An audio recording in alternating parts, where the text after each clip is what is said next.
Është e rëndësishme që ne si njerëz kuptojmë se ne historia e njerëzimit nuk ka nisur sot dhe nuk ka qenë kështu si është sot dhe nuk do të jetë kështu siç është sot. Pra, ka një lloj dinamike të brendshme në historinë e njerëzimit, në mënyrën se si njerëzit janë qasur njëri tjetrit, si janë qasur shoqërisë, si janë qasur fesë, si janë qasur besimit, se si e kanë ndërtuar jetën. Dhe nëse do ndajshim një lloj ndarje kështu pak të thjesht historinë e njerëzimit në dy epoka të mëdha. Një epokë që përbëhet nga mijëra vjet, ku historia e njerëzimit në qendër të saj, në qendër të kulturës, të rendit social,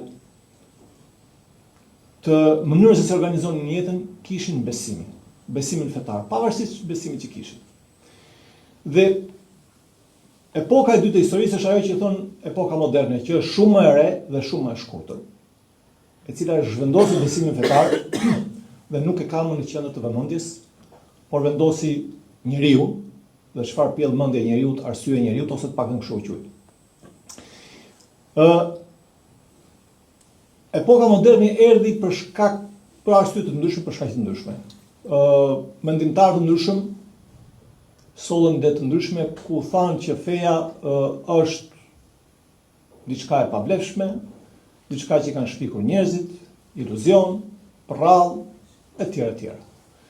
Dhe duke thënë këtë, atëherë ndryshoi paradigma dhe thanë që shoqëria njerëzore nuk ka më nevojë të mbështetet në fe. Sepse feja, nëse deri dje, pse ka lindur feja? Feja ka lindur thoshin për shpjeguar fenomenet që nuk i japshin shpjegimin njeriu. Para pse binte shiu, pse ndodhe profet, pse ka rreziqe, dhe gjitha këto apo pra për të shpjeguar njeriu ato frikrat e tij apo aktet e tij.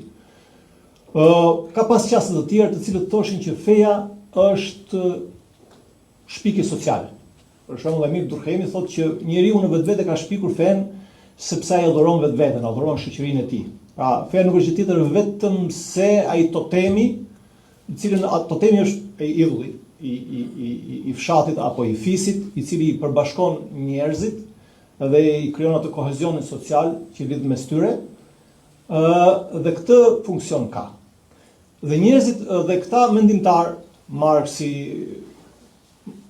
Max Weberi, Durkheimi, Freudi, dhe gjithë këta janë marrë me çfarë ka bërë feja në shoqëri, pra çfarë efekti ka pas feja në shoqëri. Marxi për shembull thoshte duke qenë se problemi i shoqërisë njerëzore është ekonomia. Mosbarazia ekonomike mes njerëzve. Pra njerëzit nuk janë barabartë ekonomikisht, pra ndodhin probleme. Prandaj ka lindur familja, thoshte ai, prandaj ka lindur kombi, prandaj ka lindur shteti, ka lindur kapitalizmi, ka lindur feja. Kështu që feja thotë është një lloj mënyre, një lloj drog apo pjun për popullin, thotë që e marr njeriu në qetësi, e qetëson pak, kështu e vën në gjumë që të qetësohet nga hallet e pabarazisë ekonomike. Kurse Freudi thoshte që feja është kompleksi e Edipit. Një spjegim gjatë ato, me fal sipas pikpamjes së tij duke marrë nga mitologjitë greke, kompleksi e Edipit, djali vrau babain dhe për shkak të presionit që kishte se vrau babain, e vuante atë vrasjen e babait dhe kjo vuajtje që ai shkaktonte ishte shfaqje përmes besimit fetar, kështu që ai quante fe një lloj iluzioni.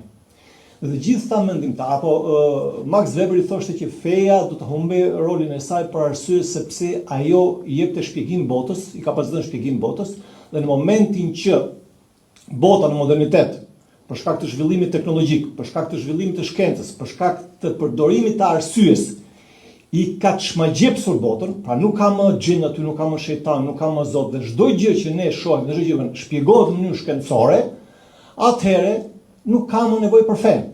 Nuk ka më nevojë për fen, kështu që për këtë arsye feja është një rudiment apo një mbentje e historive apo historisë njerëzore të vjetër, të antikitetit, të mesjetës, që ka pas gjitha këto funksione, ose ka shërbyer për është përdorur nga klasa sunduese për shtypur njerëzit si thoshin marksistët, ose është përdorur për të shpjeguar fenomenet natyrore që njerëzit nuk ishin në gjendje të shpjegonin njerëzit. Ky ishte shpjegimi i fesë. Gabimi i tyre ishte se ata merreshin shpesh herë me efekte anësore që jepte feja, ose gjëra dytësore që jepte feja. Dhe merreshin se çfarë bën feja në shoqëri. Dhe nuk merreshin me faktin se nga e ka burimin origjinë feja. Dhe për këtë arsye, argumenti më i fortë që mund të them në tyre është se feja është indoktrinim. Cili është argumenti? Në një vend që janë shumica musliman, pra po themi ne në vendet arabe, njerëzit fëmijët dalin musliman, sepse prindërit e tyre kanë musliman. Normale. Në një vend ku janë katolikë si Italia, për shembull, njerëzit dalin katolikë sepse prindërit e tyre janë katolikë. Atje ku janë kinez, konfucianist, apo aty ku janë budistë, kështu me radhë, pra fëmijët indoktrinohen nga mjedisi social dhe prandaj feja është indoktrinim. Duke qenë se është indoktrinim feja, është diçka e panatyrshme. Dhe duke qenë diçka e panatyrshme, atëherë ajo është e panevojshme. Pra nuk është natyrale për njeriu, është e panevojshme, përkundrazi ka efekte negative, bën këtë, bën atë, siç jemi lodhur me këto. Unë nga njëherë s'do të përsëris sepse nga i kemi dëgjuar shpesh, kemi qenë vegjël në shkollë, po një pjesë e juaj si ka dëgjuar asnjëherë këto, ne mësoshim në shkollë, kur mësoshim biologjin, kur mësoshim fizikën, mësoshim edhe pikpamjen marksiste apo dialektikën e marksizëm-leninizmit apo antifetare se çfarë ishte feja. Po çfarë ndodhi? Problemi është që atë parashikimi i tyre se feja do të zhdukej ose do të trejte apo do të izolohej, do të kthehej në çështje individuale, dështoi. Pse dështoi? Dështoi për arsye sepse ata i thjeshtuan shumë gjërat dhe nuk i hyn me themel të kuptonin se çfarë ishte në themel vetë feja. Nuk po flas nga pikpamja fetare, po flas nga pikpamja shkencore. Dhe thanë feja është indoktrinuar. Nuk është natyrale. Diçka që të jetë natyrshme, çfarë duhet të jetë, si duhet të jetë. Nëse ne i kthehemi historisë njerëzore, historisë më të vjetër njerëzore, aty ku quhen kohat prehistorike, pra ku nuk ka dokumente të shkruar, ku njerëzit nuk kanë lënë artefakte të dokumentojnë historinë se çfarë ka ndodhur, do të gjejmë shoqëri shumë të hershme, për mijëra vite përpara. Për shembull, nëpër disa shpella të Francës janë gjetur tablo apo piktura që datojnë 30.000 apo 40.000 vjet përpara, nëpër shpella. Piktura, të cilët tregojnë jetën atyre njerëzve dhe ti shikon që aty ka elementet fetare. Apo në varrimet, pra varret ku janë gjetur eshtra të njerëzve, janë gjetur elemente që nuk mund të interpretohen nga antropologët apo ato që kanë zbuluar vetëm si element fetar. Dhe kudo që janë gjetur gjurmë të hershme të historisë së njerëzimit, kanë gjetur në to element fetar. Pra feja si element kulturor, po e quajmë në këtë moment, se ashtu e quajnë ato, është shumë e vjetër. Është shumë e vjetër. Dhe ka një paradigma ose një rregull në antropologjinë kulturore që thotë një element kulturor sa më i vjetër që të jetë, aq më i pashbëshëm është ai për njeriu. Për shembull, marrim teknologjinë. Njeriu i parë thon këta apo njerëzit sepse shpesh edhe kafshët përdorin vegla, por ta përpunimi i veglave është produkt njerëzor. Guri i latuar, të thoshim. Pra në momentin që ti e përpunon veglën, pra e bën gurin të mpret për ta përdorur atë për shtizë apo për cik, kjo është produkt njerëzor. Kjo është teknologji. Teknologjia nuk është vetëm telefon, edhe është teknologji. Rrota është teknologji. Teknologjia ka shoqëruar njeriu gjatë gjithë jetës së tij. Që nga fillimet e njerëzimit, pra po flasim, marrim si shembull gurin e latuar. Dhe nëse ky element kulturor është i vjetër sa vetë njeriu, feja është akoma e vjetër. Do thotë që feja nuk mund të zhbëhet. Prapë në rregullat e tyre, ligjet e tyre. Pra elementi i parë feja është shumë e vjetër, sa vetë njeriu. Kur marret mend njeriu prehistorik, që quhet njeri, Homo sapiensi, jo ata që ishin, të thonë ata majmun, kishte elemente fetare. Pavarësisht fesë apo besim që tonë. Kjo e parë, një. E dyta, është universal. Nuk ka shoqëri njerëzore në gjithë botën, në gjithë historinë, në çdo cep të botës, edhe të kenë lidhje s'kan lidhje me një tjetrin, të kuq, të bardhë, të verdhë, të zi, kudo që të kenë jetuar njerëzit, nuk ka njerëz mos kanë pasur fe. Tu përdoret një shprehje Plutarkut i cili thotë mund të gjesh shoqëri fise, të cilët nuk kanë mure, nuk kanë teatr, nuk kanë gjuhë të shkruar, por nuk gjem tek asnjëri prej tyre të mos kenë kult, objekte kulti që të adhurojnë. Po ashtu ka edhe thënë të sociologëve të mëvonshëm, të cilët thonë nuk ka shoqëri njerëzore që mos kenë pasur, pra gjitha studimet që kanë bërë, ato që quajnë ata fise primitive, nëpër xhunglat e Amazonës apo në Azi apo kudo në Afrikë, në Amerikën e Jugut apo në Amerikën e Veriut, kudo ku kanë ekzistuar njerëz, qofshin primitiv sipas cilësimit të tyre apo jo primitiv, do të gjeni tek ta besime fetare.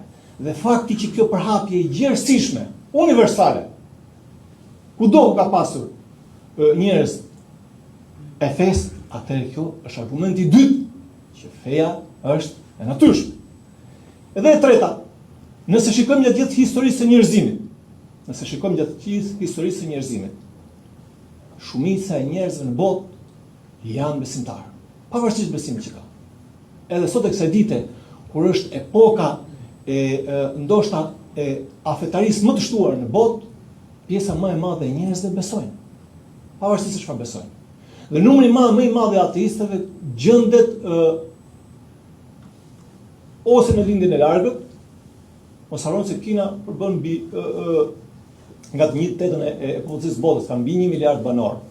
Dhe Kina ka qenë vend komunist.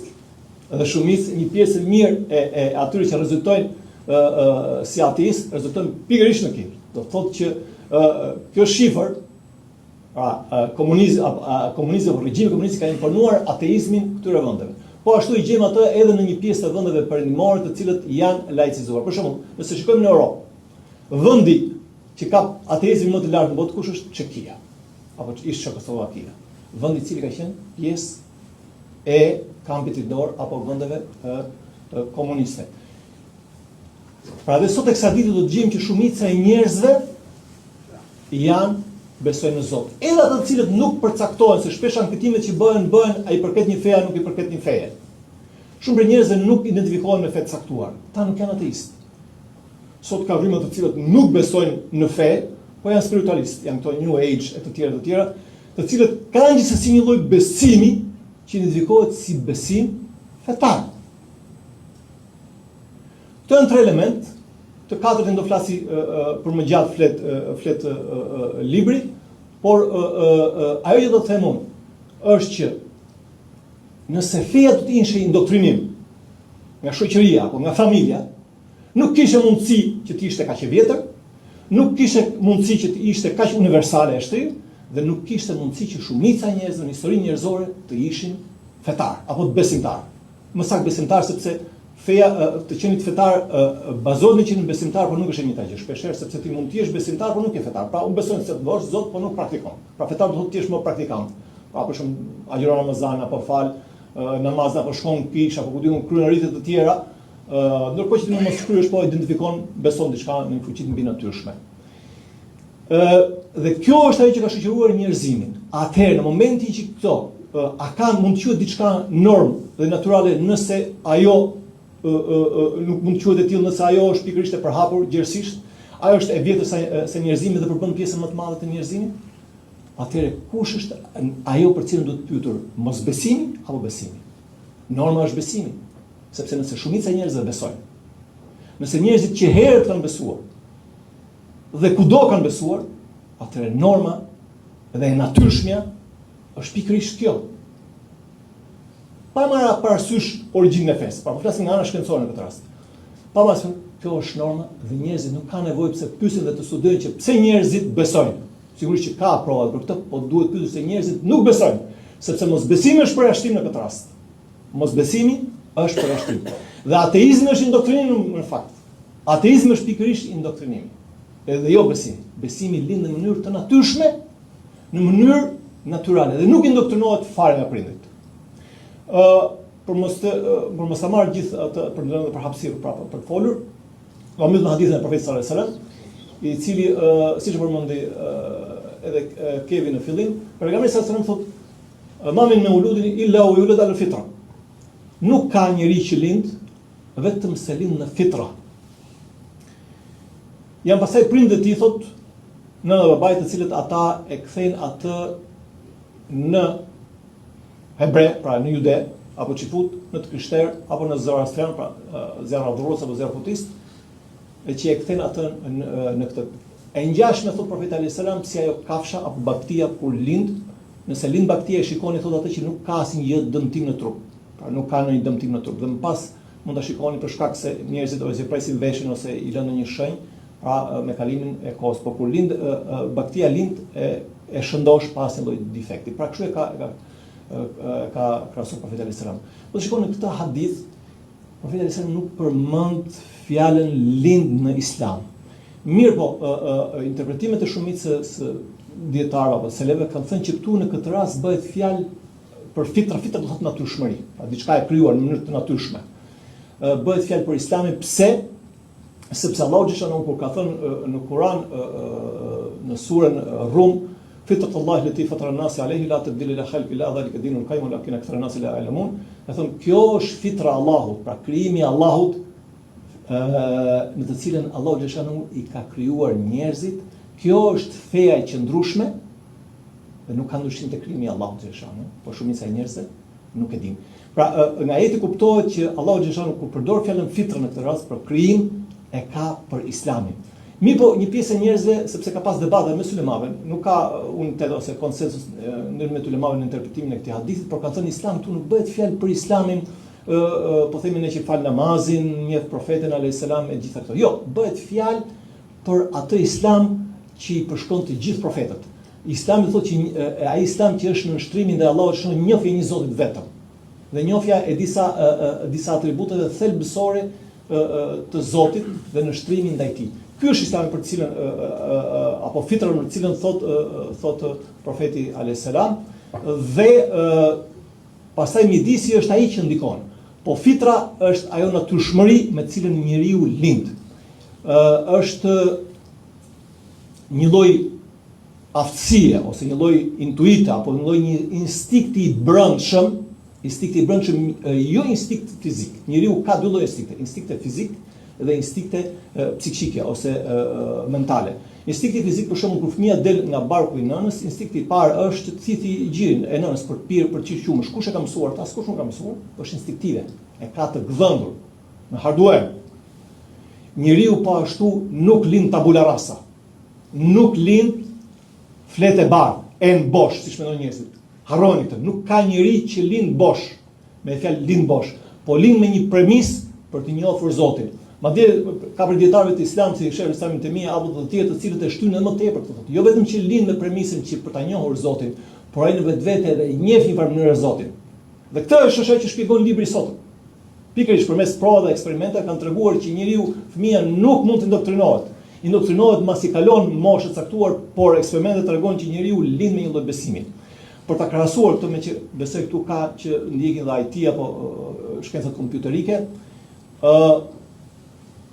me që kompjuteri tenton të imitoj mendjen njerëzore, fitra çfarë është fitra? Fitra është hardware. Jo software. Hard disku është bosh. Është një lloj sallallahu thotë në Kur'an, wallahu akhrajakum min butun ummahatikum la ta'lamun shay'an. Allahu xhallahu ka nxjerr juve nga barqet e nënave tuaja dhe nuk dini ta asgjë. Edhe hard disku është bosh. Po, a ka mundësi, kush ka studiuar kompjuter, ta bëjmë pak kështu si, a ka mundësi të punoj kompjuteri bosh fare? Nuk ka mundësi të punoj bosh fare. Dohet ajo BIOS-i. BIOS-i është ajo programi i hardware-it, që nuk është hard disk, basic input output system, me fjalë sistemi bazik i hyrjet daljeve. Pa një kod fillestar, pa një kod të programuar që e ka kompjuteri që vjen nga fabrika, nuk punon, nuk mund punoj kompjuteri. Pse?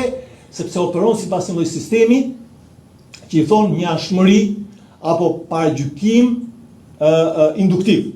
Pra, përcakton çfarë të zgjidhet, çfarë mos zgjidhet. Këtë ta marrë, këtë ta injoroj. Kështu dhe njeriu. Kështu dhe njeriu lind. Njeriu nuk lind bosh.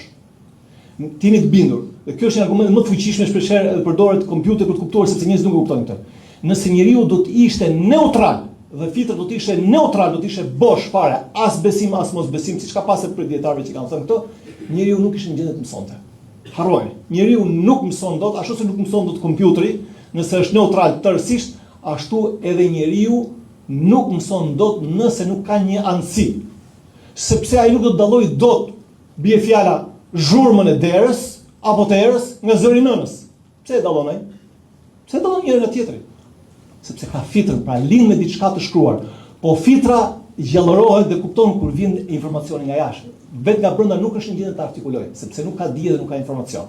Prandaj ai nuk ka dije, siç thotë Allahu Kur'an Karim, por bie ka atë biosin apo hardware-in që është stampuar në të dhe ka lindur me të dhe vetëm përmes saj ai mund të kuptojë botën.